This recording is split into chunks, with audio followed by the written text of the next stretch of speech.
Now coming on to industrial wastewater treatment, the effluent treatment from various industries. First industry is the tannery industry or the leather industry. The animal hides in this industry are finished into leather products. In India, there are more than 2000 tanneries which are present, and in them, around 314 million kilograms of skin is processed per year. And in leather manufacturing industry, the raw hides are limed, unhaired, degreased and pickled before we turn them into leather. All these things, basically liming, unhairing, degreasing and pickling, are the process of pre-tanning operations. And these pre-tanning operations use toxic chemicals such as caustic soda, sulfuric acid, sulfites, ammonium salts, lime and common salt. There's a process called chrome tanning. In that, chromium is used. In tanning of leather, it is basically done by vegetable system, which means by using the barks and nuts of mimosa chestnut, or the tanning can be done by using chrome. 90% of leather in the world is produced using chrome tanning instead of the vegetable system. The problem with chrome tanning is that the trivalent chrome, which is basically Cr3 positive, when it enters into the environment, it gets oxidized into hexavalent form, basically Cr6 positive, and this hexavalent form of chromium is toxic. And the effluents that we obtain from tanning industry, after tanning and finishing operations, they contain unabsorbed oils, dyes, tannins, chromium, etc.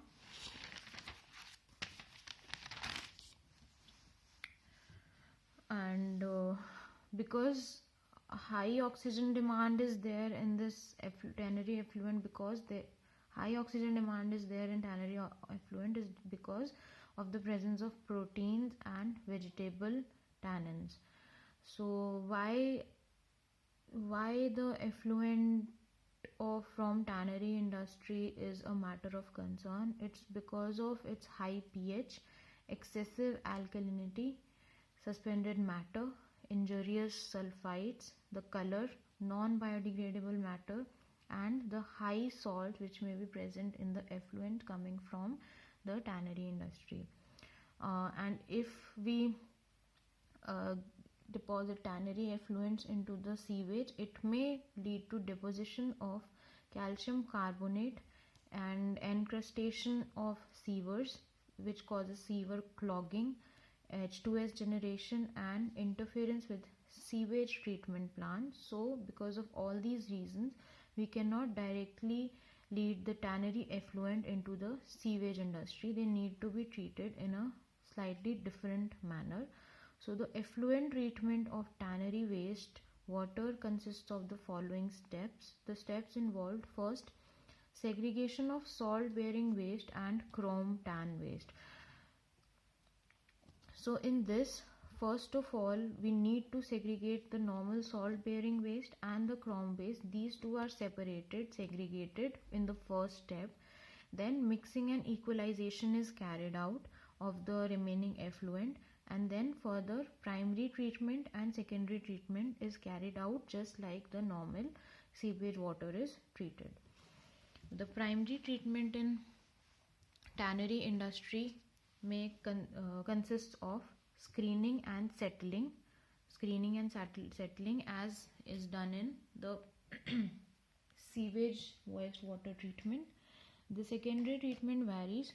How so? It can be low cost, using low cost methods such as aerobic or anaerobic lagoons, and aerobic and anaerobic lagoons, or we can use activated sludge pourers, UASB reactors for the treatment. UASB full form is upflow anaerobic sludge blanket. So for secondary treatment, we can either go for a low cost method of aerobic lagoons or anaerobic lagoons, or alternatively we can use activated sludge processes such as UASB reactors. What are aerobic lagoons or anaerobic lagoons?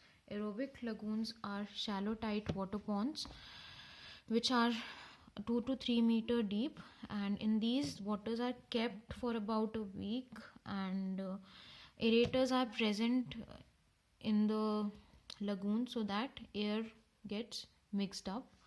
In anaerobic lagoons, they are open waste ponds which are deeper than the aerobic lagoons, and they have been installed in few South Indian tanneries with atmospheric temperature of 20 to 40 degrees Celsius, which is basically suitable for the anaerobic process. Depth of these lagoons is deeper to promote anaerobic conditions. Coming on to the next type of industry, which is the dairy industry. In dairy industry, dairy wastewater treatment is carried out. The dairy wastewater, it can be divided into 3 major categories depending on the water from where it is coming. The first kind of wastewater from dairy is the processing waters. These waters include the water used in the cooling and heating processes. The second type of wastewater from dairy industry is the cleaning wastewater. They come from cleaning of the equipment that has been contacted with milk or milk products, or the spillage of milk or its products which happen during the processes. For example, whey processing, cheese, paneer or brines. So these are the cleaning wastewaters. And then finally the sanitary wastewater which comes out of dairy industry. Okay, so the milk has a high BOD content, and it's expected that dairy wastewater have relatively high organic load, which are the high organic load is due to high presence of lactose, fats and proteins, as well as nitrogen and phosphorus that are associated with milk proteins. Okay, so these are the reasons why milk has high BOD, because of high organic loads due to lactose, fats and proteins, and high levels of nitrogen and phosphorus which are associated with milk proteins. The best practice for dairy wastewater treatment. So how do we carry out the dairy wastewater treatment is, first we do the segregation, then screening is done using screens so that particulate solids are retained. Then equalization of the flow is carried out. After equalization, pH control is done so that the pH of the effluent is not acidic. After the pH control, we carry out fat removal, which is done by the process of precipitation. After precipitation, BOD removal is carried out, and then finally after this step, the water obtained may be used for land irrigation. The biological treatment method which is used is aerobic. In aerobic method, the treatment method which are used is activated sludge or trickling filter or rotating biological contractors, aerated lagoons. And for the wastewater source for this aerobic method is milk powder and butter manufacture, dairy wastewater and milk wastes. For anaerobic method, UASB reactor is used for cheese industry, dairy milk water, dairy wastewater. Completely stirred reactors are used from cheese factory water. Fluidized bed reactors are used for cheese whey. Now, whey, basically dairy industries which are dealing with the production of cheese, yogurt, they release a large amount of whey, and whey is quite high polluting material. So 1 meter cube whey is equivalent to dairy pollution produced from daily pollution produced from approximately 600 people. So it is highly polluting material. So, and also BOD and COD values of whey is 45,000 milligram per liter of BOD and 60,000 milligram per liter of COD for a typical whey. So instead of discharging the whey into the rivers or wastewater, we modify it and produce various products using whey. So what are the products that we obtain from whey? The first product which can be obtained is by drying out the whey. When whey is dried, we obtain animal feed which is high in lactose and minerals. Ultracentrifugation, precipitation and ion exchange of whey gives us proteins, hydrolysates or permeate, which are the soluble part.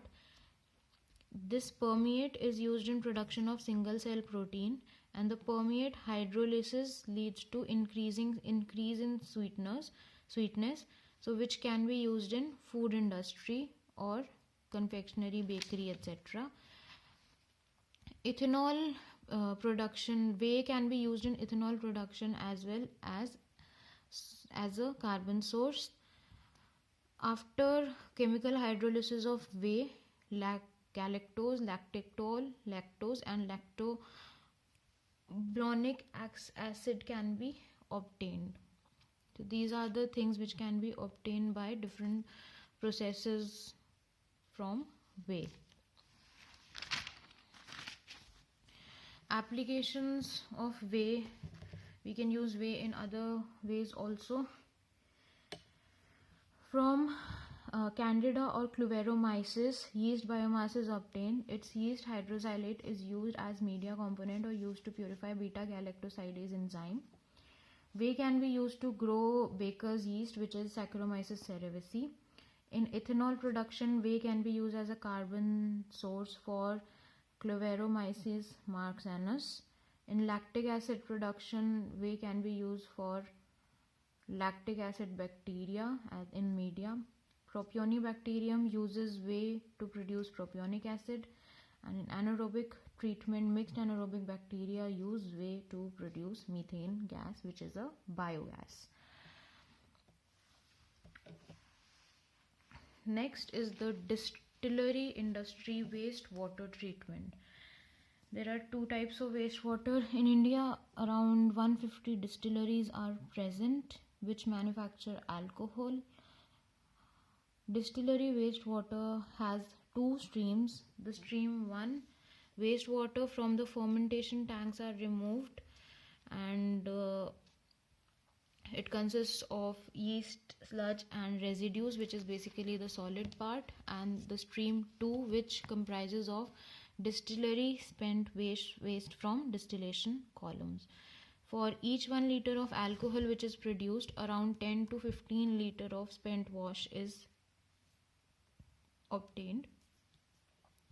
The wastewater from distilleries which use sugarcane molasses have dark brown color, they have sweet odor, pH is around 3 to 5.4, and the BOD is 30 to 70,000 milligram per liter, and they have total solids, suspended solids, nitrogen and sulfates, etc. Because distillery wastewater have a high BOD and COD content, इसका जो है bio treatment we can carry out easily. It is very suitable for bio treatment. Biological treatment of distillery wastewater include anaerobic stages first, and which are followed by the aerobic stages. Anaerobic stages causes 90% reduction in BOD, and from there we get methane gas, and we can use anaerobic lagoons also, but we do not get methane gas from anaerobic lagoons. Okay. Iron salts are added to prevent production of H2S in anaerobic treatment. Anaerobic treatment is followed by aerobic treatment methods such as aerated tanks or lagoons, trickling filters and activated sludge process. Then coming on to antibiotic industry. Wastewater from antibiotic industry.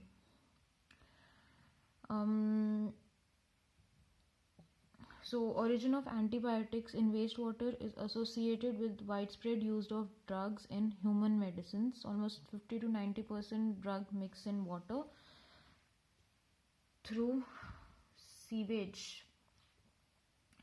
Agriculture, animal husbandry, antiseptic. So basically, where all do we use drugs is human medicines, agriculture, animal husbandry, antiseptics, beta blockers, chemotherapy, etc.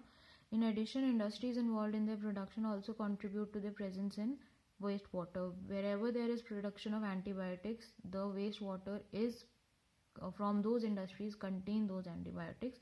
Presence of antibiotics in wastewater has led to development of antibiotic resistant pathogenic bacteria in freshwater bodies, which is a very concerning thing.